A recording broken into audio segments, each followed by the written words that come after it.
Sabemos que los principales factores de riesgo para el desarrollo de un COVID grave son en primer lugar hipertensión, diabetes, obesidad y desde luego la edad. Es muy claro que a mayor edad hay mayor riesgo de desarrollar un COVID grave y específicamente nuestra población, la población yucateca, es una población que posiblemente sea la población con más prevalencia de todos estos problemas. Y no hablo de manera individual, sino de manera conjunta. Tenemos una gran cantidad de pacientes que no solamente son diabéticos, son hipertensos, son obesos y además son mayores de 60 años. Entonces, yo creo que es muy importante hacerle entender a este grupo de alto riesgo que las recomendaciones que acabamos de mencionar de quedarse en casa no aplican para ellos, aún en fases tempranas. Creo que estos pacientes deben ser atendidos de una manera particular y me gustaría conocer tu opinión de cuál es el momento idóneo para que estos sujetos acudan a los centros de atención de COVID. Claro, este es un tema que a mí me parece clave para la atención de esta enfermedad y sobre todo para poder hacer intervenciones oportunas antes de llegar a lo que yo he llamado el punto de no retorno, cuando ya poco se puede hacer por los enfermos, cuando hacen COVID grave y que caen a las terapias intensivas y ahí ya la probabilidad de poder hacer intervenciones médicamente útiles es muy mala o es muy pobre. Y es que una persona que tiene infección por SARS-CoV-2, tiene COVID y que además tiene los factores de riesgo que ya habías mencionado, diabetes, hipertensión, obesidad o las tres, o es mayor de 60 años, su probabilidad de progresión hacia la gravedad es considerablemente mayor que el primer grupo del que ya hemos hablado.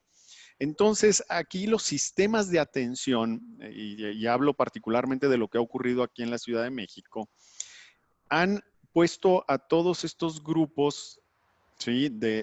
Tanto los que tienen factores de riesgo como aquellos que no, en un sistema ambulatorio.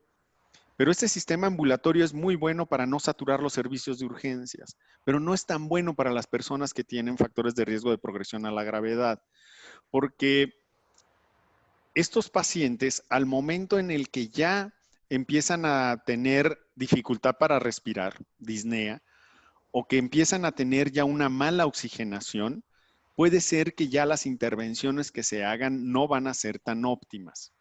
Y aquí voy a tratar de explicar las razones. Una, el control de la enfermedad de base. Aquí en la unidad temporal del Citibanamex, de las personas que se conocen con diabetes, que son ingresados, el promedio de su primera glicemia al momento en que llegan es de 200. O sea, son pacientes que están en descontrol crónico, con hemoglobinas glicosiladas que están por arriba de 7, 8, y que por otro lado, el descontrol propio de la diabetes propicia una falta de control de la carga viral y por otro lado también propicia un estado proinflamatorio que pone a estos enfermos más graves.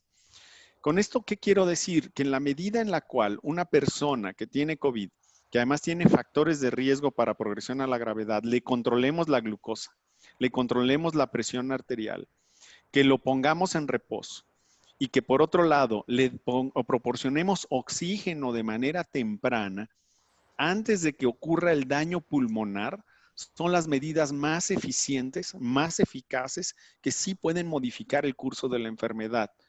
Eso que te acabo de decir, Abraham, es mucho más valioso que tomar 5 o 10 medicamentos, que tomar hidroxicloroquina, ivermectina y todo eso. Eso es lo que hemos hecho aquí en el Centro Citibanamex, un programa que le hemos denominado hospitalización anticipada. ¿Anticipada por qué? Porque nos anticipamos a la gravedad.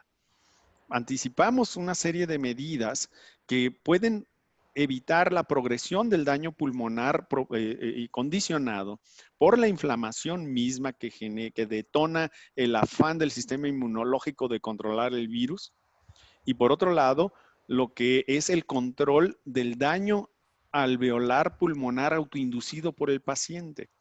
Y es que son personas que en el afán de tratar de compensar la hipoxemia, hacen inspiraciones muy profundas, expiraciones prolongadas, y eso propicia más el daño pulmonar. Por lo tanto, necesitamos darles aporte de oxígeno para que no progresen a un daño tal que entonces ya requieran de apoyo de oxigenación avanzada o inclusive llegar a requerir terapia intensiva. Entonces, estos pacientes que tienen alto riesgo de progresión a la gravedad, si se va a hacer un manejo ambulatorio del paciente, tiene que estar monitoreado. ¿Cómo se puede monitorear un paciente? Sus glucometrías, su presión arterial, su oximetría. Una persona ahorita que padece de diabetes, hipertensión, obesidad y que tenga sospecha de COVID, tiene que tener un oxímetro en su casa y estarse midiendo la oxigenación. Por ejemplo, Mérida, que está prácticamente a nivel del mar, una persona que está saturando al 97% normalmente, y si le baja al 95, 94, algo le está pasando.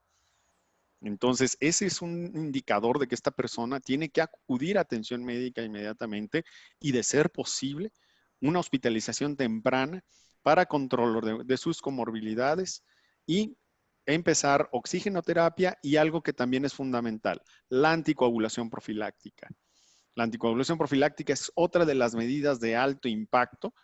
¿Por qué? Porque un efecto fisiopatogénico de esta enfermedad es que genera un estado protrombótico que genera obstrucción de vasos sanguíneos clave, sobre todo a nivel pulmonar, y que esto los puede llevar a un deterioro progresivo y muchas de las veces también con desenlaces como tromboembolia pulmonar masiva y cosas de ese tipo. Entonces, esas son las medidas que realmente impactan en este grupo de pacientes y que hemos demostrado aquí en la unidad temporal en un programa de atención que le hemos llamado, por un lado, la gestión de la hipoxemia, el colocarles el oxígeno apenas si requieran un requerimiento mínimo de 0.5 litros, y la gestión de la inflamación. Una persona que ya está requiriendo oxígeno está hablando de que está teniendo un grado de inflamación pulmonar importante, y para eso necesitamos detener de alguna manera la sobreexpresión de la respuesta inmune, y eso lo hacemos con esteroides, particularmente dexametasona, que en esto sí tenemos estudios, particularmente uno, el Recovery, que aun cuando pueda tener, como todo estudio, algunas limitaciones metodológicas, tiene un gran poder. Es un ensayo clínico controlado en donde fueron más de 2,000 pacientes que recibieron dexametasona contra 4,000 controles, lo cual demostró una reducción de la mortalidad superior al 35% en pacientes que tenían ventilación mecánica y alrededor del 18 al 20% en personas que solamente requerían de oxígeno. Eso nosotros lo hemos reproducido aquí en el centro Citibanamex, y en los resultados preliminares pues, hemos encontrado que la tasa de pacientes que progresan hacia requerir ventilación mecánica invasiva se nos redujo en tan solo 2 semanas en un 40%. Entonces, en el manejo de estos pacientes es hospitalización temprana o intervenciones tempranas con gestión de la hipoxemia, con oxigenoterapia temprana, con anticoagulación profiláctica y gestión de la inflamación a quien lo requiera, no a todos. Simplemente a aquellos que tengan ya un descenso de su oximetría de pulso, o si hay manera de tomar una gasometría, aquellos que ya tengan menor a 300 de un índice de Kirby o de PaO2 FIO2.